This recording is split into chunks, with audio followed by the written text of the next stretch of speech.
Breve exposición de los Salmos por David Dixon. Salmo 5. Al músico principal, sobre Neilot. Salmo de David. Resumen. David, como un tipo de Cristo y uno del número de sus seguidores afligidos, se presenta en su aflicción como un ejemplo de constancia para los creyentes de épocas futuras. Ora por sí mismo y contra sus enemigos, usando diversos argumentos para fortalecerse a sí mismo en su esperanza de ser escuchado. Primero, a partir de la gracia de Dios otorgada a él mismo para usar los medios, versículos 1 al 3. Segundo, a partir de la justicia de Dios contra sus enemigos malvados, versículos 4 al 6.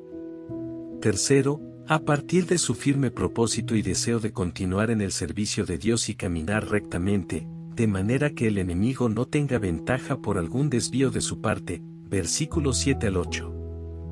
Cuarto, a partir de la madurez del pecado en sus adversarios, que los preparaba para una destrucción repentina, versículos 9 al 10. Quinto, a partir de la esperanza cierta de gozo, defensa y bendición espiritual que se le concederá a él y a todos los creyentes, a través del amor libre y favor de Dios hacia ellos, versículos 11 al 12. Versículos 1 al 3. Escucha, oh Jehová, mis palabras, considera mi meditación. Está atento a la voz de mi clamor, Rey mío y Dios mío, porque a ti oraré. Oh Jehová, de mañana oirás mi voz, de mañana me presentaré a ti y esperaré.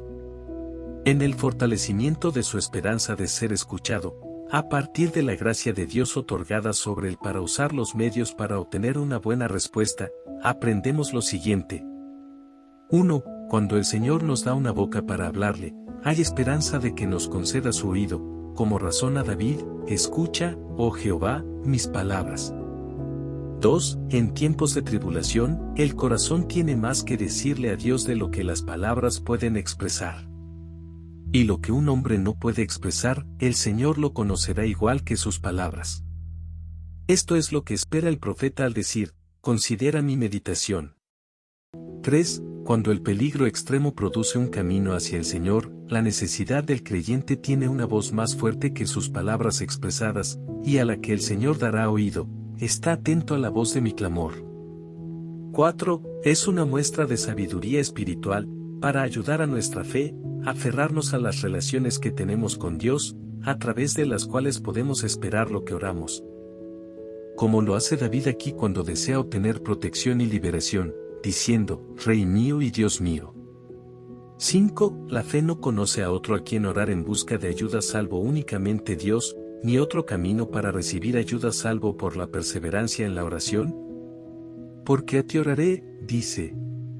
6. La importunidad resuelta en la oración debe ir acompañada de aferramiento de la primera y más adecuada oportunidad ofrecida para orar, oh Jehová, de mañana oirás mi voz, dice. 7. Invocar a Dios en la tribulación, dependiendo de él, proporciona la esperanza de ser escuchado y liberado por él, a modo de un silogismo convincente. Primera premisa, la promesa de liberación hecha a aquellos que invocan al Señor en el día de su tribulación. Segunda premisa, la conciencia de invocación resuelta a él. Conclusión, y la fe concluye en la expectativa de liberación. Pues el razonamiento del profeta es, en efecto, el siguiente: cualquiera que ore al Señor en su tribulación, será escuchado. Pero yo oro a ti y estoy decidido a seguir orando. Por lo tanto, tú, oh Señor, me escucharás. Versículos 4 al 6. Porque tú no eres un Dios que se complace en la maldad, el malo no habitará junto a ti, no estarán los insensatos delante de tus ojos, aborreces a todos los que hacen iniquidad. Destruirás a los que hablan mentira, al hombre sanguinario y engañador abominará Jehová. En segundo lugar, él razona a partir de la justicia de Dios en contra de sus enemigos. Aprendemos de esto lo siguiente.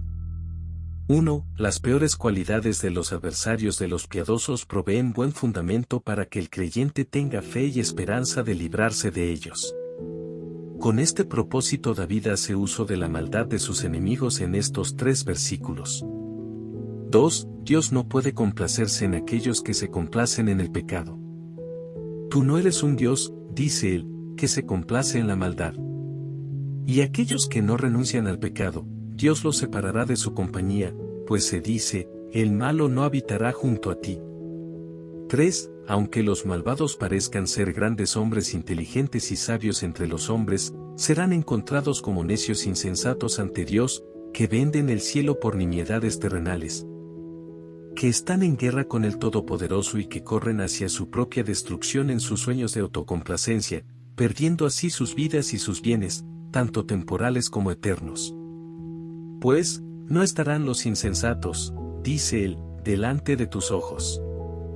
4. Aquellos que hacen de la iniquidad su obra, recibirán los efectos del aborrecimiento de Dios como su recompensa. Aborreces a todos los que hacen iniquidad. 5. Los enemigos del pueblo de Dios, cuando asesinan a los inocentes mediante calumnias y mentiras, atraen sobre sí mismos una condenación rápida de parte de Dios. Destruirás a los que hablan mentira, dice él.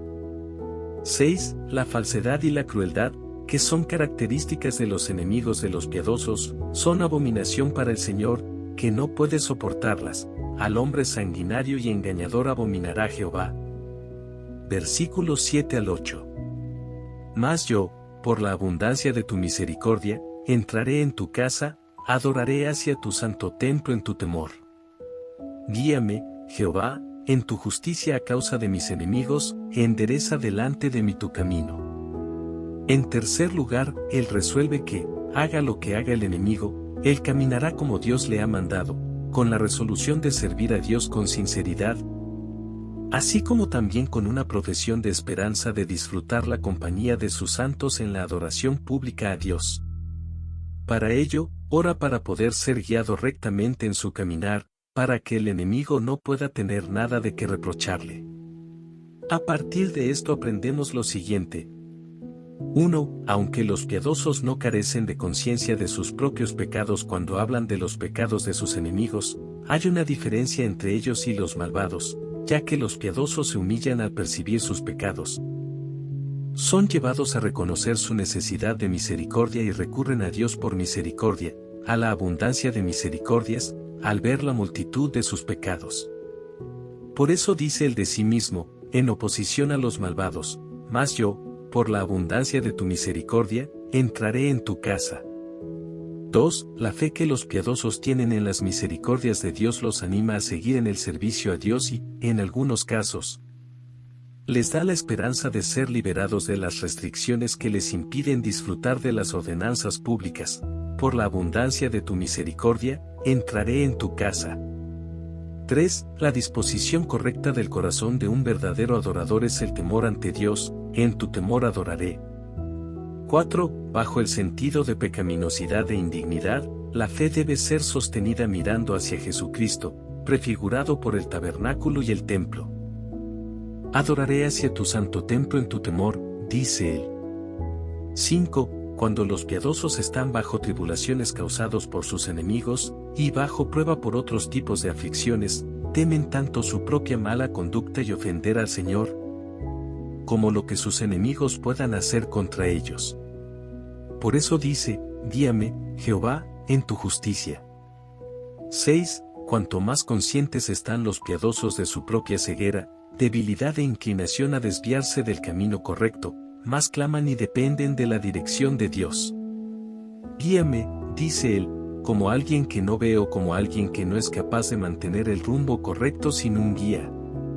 7. Si el hombre piadoso toma un camino pecaminoso para ser liberado de su tribulación, el enemigo se endurece en su propio camino perverso, y así blasfema la profesión de piedad como mera hipocresía. Y así Dios es provocado para que permita al enemigo prevalecer, pues la mala conducta del piadoso le ha facilitado el camino. Para evitar este inconveniente, él ora, guíame, Jehová, en tu justicia a causa de mis enemigos. 8. El engaño del pecado, la ignorancia de lo que es conveniente y lícito en un caso particular, la tiniebla de los afectos personales y el ejemplo del mal consejo del mundo. Están listos para hacer que una persona se equivoque de camino, a menos que el Señor aclare lo que es su deber. Por eso dice, endereza delante de mí tu camino. Versículos 9 al 10. porque no hay en su boca rectitud, sus entrañas son maldades, sepulcro abierto es su garganta, con su lengua lisonjean. Asólalos, oh Dios, caigan por sus propios consejos, por la multitud de sus transgresiones échalos, porque se rebelaron contra ti. En cuarto lugar, Él fortalece su esperanza de ser ayudado, porque los pecados de sus enemigos estaban maduros para el juicio. A partir de esto aprendemos lo siguiente.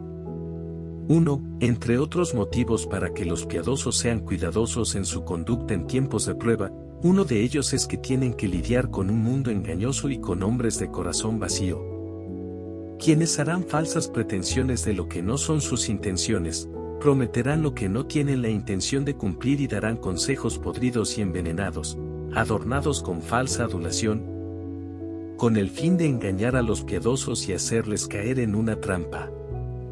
Esto es lo que él dice, porque no hay en su boca rectitud, sus entrañas son maldades, sepulcro abierto es su garganta, con su lengua lisonjean. Y esta es la naturaleza de todos los hombres carnales cuando se llega al punto de defender la causa de Dios en tiempos de prueba. 2. Aunque esta oración no deba ser imitada por nosotros contra personas particulares, ya que no tenemos una revelación infalible del estado de las personas ante Dios, es una profecía contra todos los enemigos irreconciliables de Dios y de su pueblo, contra quienes el Espíritu de Dios hace imprecación aquí, diciendo, asólalos, oh Dios. 3. No hay necesidad de otros medios para destruir a los enemigos del Señor, sino sus propios planes. El mismo camino que toman para afianzarse a sí mismos servirá para su propia ruina. Caigan, dice él, por sus propios consejos. 4. La causa cierta de la ruina de los perseguidores del pueblo de Dios es la madurez y plena medida de sus pecados.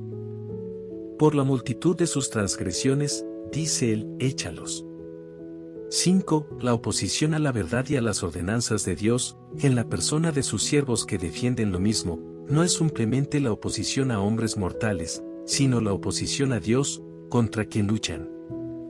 Por esta razón él dice lo siguiente, se rebelaron contra ti. Versículos 11 al 12. Y se alegrarán todos los que en ti confían, para siempre darán voces de júbilo, y tú los cubrirás, y en ti se regocijarán los que aman tu nombre. Porque tú, oh Jehová, bendecirás al justo, los cercarás de benevolencia como con un escudo.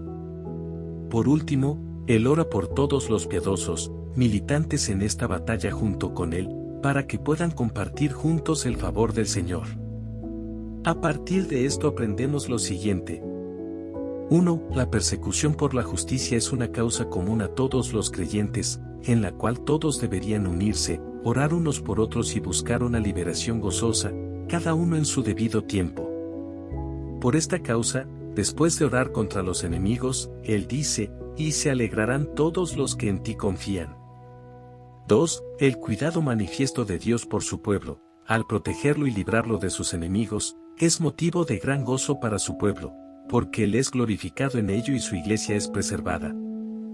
Para siempre darán voces de júbilo, y tú los cubrirás. 3. Aquellos creyentes que han recibido gracia para amar el nombre de Dios, aunque aún no se les haya concedido sufrir por su nombre, Filipenses 1:29, se les permite participar del gozo de los sufrientes victoriosos. En ti se regocijarán, dice él, los que aman tu nombre. 4. La persona que es justificada por la fe y procura la santidad es heredera de la bendición de Dios, ya sea que el mundo la reconozca poco o mucho, esté en el conflicto con los perseguidores o no, porque tú, oh Jehová, bendecirás al justo. 5. El favor y la buena voluntad de Dios hacia los suyos es una defensa fuerte y gloriosa para ellos. Es un escudo coronador, un escudo que rodea al hombre como una diadema gloriosa, un escudo muy hermoso y fuerte, que el creyente debe aferrar bien, sostener firmemente, manejar con cuidado y resistir ante cada asalto del adversario. Es un escudo coronador, que cerca al hombre y lo protege del golpe del arma del adversario, incluso cuando el creyente perseguido no es consciente de ello, lo cercarás de benevolencia como con un escudo.